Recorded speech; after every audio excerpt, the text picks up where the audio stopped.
আজকে সারা দিন ভোর পেট ভরে সবজি খেয়েছি। সকালবেলা টিফিনে বানিয়েছিলাম এক গাদা সবজি দিয়ে চিঁড়ের পোলাও। সত্যি ভাবতেই অবাক লাগে যে আর কিছুদিন পরেই এই সস্তায় পেট ভরা সবজি খাওয়ার দিন শেষ হয়ে যাচ্ছে। গরমকালে তো সেই একই সবজি আর তার আকাশ ছোঁয়া দাম।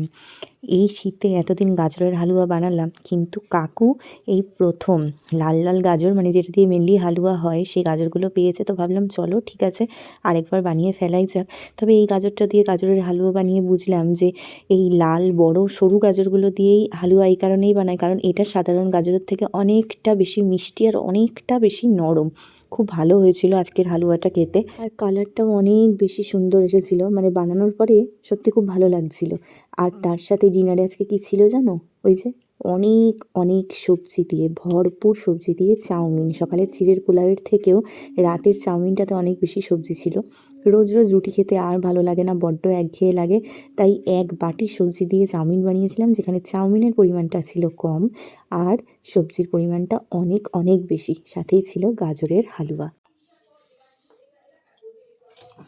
সুপার হয়েছে, ভালো হয়েছে। দারুণ হয়েছে।